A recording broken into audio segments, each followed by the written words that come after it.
Hi everyone, Matt from Mocha Vacations here. My wife Carrie and I recently sailed on one of the most anticipated new ships of the year, Star Princess from Princess Cruises.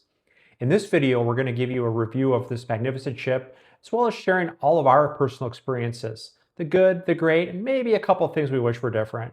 So if you're thinking about booking a cruise on Star Princess, stick around to hear all about it, and whether we'd sail on her again. Hello and welcome to our channel.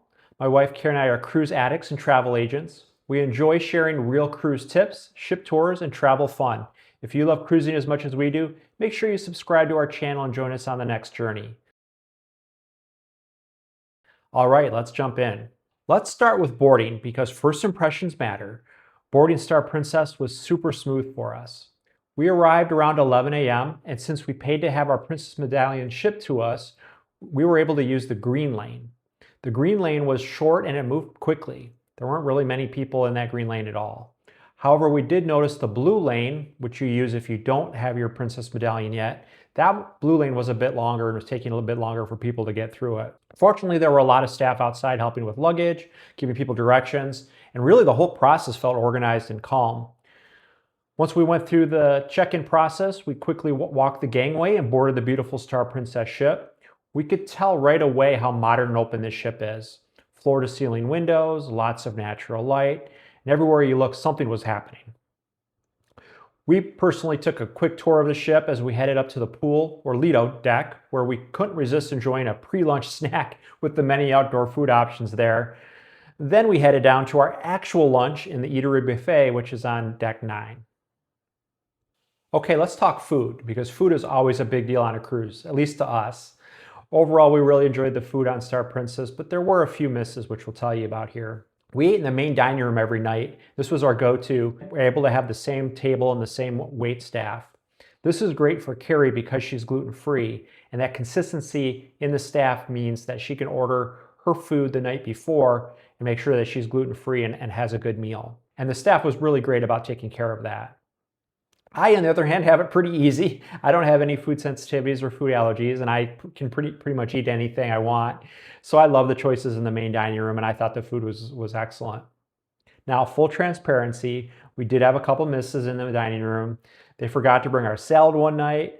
Part of an entree was forgotten another night.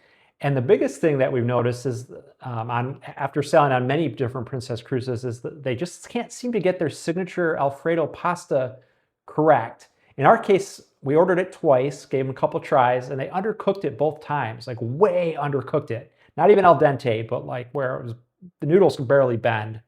So of course, we stopped ordering the pasta after that. But we have noticed this as an issue on different Princess sailings we've been on with just across their fleet, where they just can't seem to get their signature dish cooked properly. Either the pasta's undercooked, the sauce is way too thick or way too thin. Come on, Princess, you need to get that together. Anyway, were these issues deal breakers? No, not at all. But they're worth mentioning since this is a brand new ship and they may be still working out some of the kinks. There are still tons of other options on board to eat, but if we didn't like something in the main dining room, we'd just go somewhere else, up to the buffet for a second dinner, I guess. One thing we did do though, if they did forget something, they were very accommodating and they did try to correct an issue when we did let them know. That said, overall, we'd rate the food and service in the main dining room 7.5 out of 10. The eatery buffet is another great option. I know some people don't really like buffets, but we thought on Star Princess their buffet was pretty solid. There are tons of food options at different stations all throughout the buffet. There's a salad bar, there's Mexican fare, there's an Asian station, there's of course American food. One thing I like is Indian food. They have desserts and really a lot more. And it changes, every day and for every seating. One thing we did encounter is sometimes the seating around the main buffet area would get too packed, especially on sea days. But we were able to find a table back in the Americana Diner, no problem. Now, I do wish that they still had the staff serve the passengers their food like they do on Sun Princess, instead of having everyone serve themselves. Now, most ships that we've sailed on, and we've sailed on many, you serve yourself. So we make that work. We have hand sanitizer, we wash our hands, we do all of those things. So it's just kind of nice on Sun Princess where they serve you. One thing we do like on Star Princess is that they added some more drink stations in the buffet area, so you easily can get, complimentary drinks like water, tea, lemonade, that type of thing. They also have some soft serves ice cream stations by those drink stations, so that's pretty nice. Overall, we give the buffet food and the buffet in general a solid 8 out of 10 because we enjoyed it for breakfast, lunch, and sometimes, as I mentioned, an after dinner snack. Plus, they had good gluten-free options for carry. We didn't do any casual dining like Alfredo's Pizzeria on this sailing, but we've eaten at Alfredo's several times in other Princess cruises, and it's always good. Same with specialty dining like Crown Grill. We didn't do any of that on this cruise as we have on other cruises. But there are a ton of options if you're looking to upgrade or if you have the Princess Premier package where specialty dining is included. As for lunch and snacks, the Lido deck, aka the pool deck, is some of our favorite places. They have salads, burgers, hot dogs, fries, tacos, nachos, and pizza. Personally, I thought the pizza here was probably the worst I've ever had on a cruise, 2 out of 10. But ironically, Carrie's gluten-free pizza was really good, 8 out of 10. Go figure. They also offer gluten-free buns at the grill, which is nice if you want a gluten-free burger. One thing people don't always realize, it seems, that there's also more outdoor food available on the promenade outside the eatery on Deck 9. They have thick crust pizza on one side and then a grill with burgers, hot dogs, and fries on the other side. The thick crust pizza was decent. We thought it was a bit salty. Give that a 5 out of 10. And I personally also think Princess has really good hot dogs, especially the New Yorker. Love that thing. There are, of course, tons of bars on board spread all throughout the ship, so you can definitely get a nice drink whenever you need to. You can also order drinks or snacks through the Ocean Now delivery in the Princess app, and they'll deliver it to your location on the ship, which we find to be really handy because we like to just lounge by the pool or lounge up in the solarium area and have a Coke Zero or two delivered directly to us. Okay, moving on to entertainment and activities on the cruise. Of course, this is really important, especially on sea days, and you can choose whether you want to enjoy the pool, relax in one of the bars on board, listen to some live music. There's several shops that people can spend their money at if they would like to. A lot of people like to just go hang out in the casino and gamble their money. I like to say they gamble their money away. They only like to talk about when they win, but some people really love to cruise and actually go hang out in the casino. In our case, we cruise without kids. So when we cruise, we're always looking for an adults only area.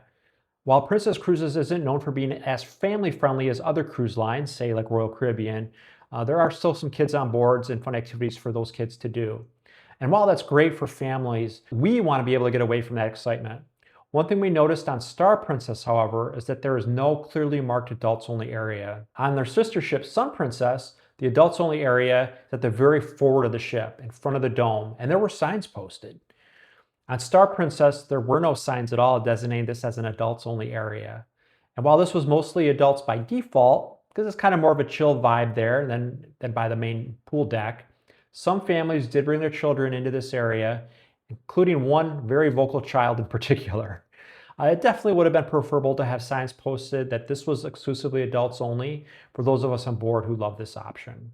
Entertainment-wise, there was always something going on. We personally loved movies under the stars.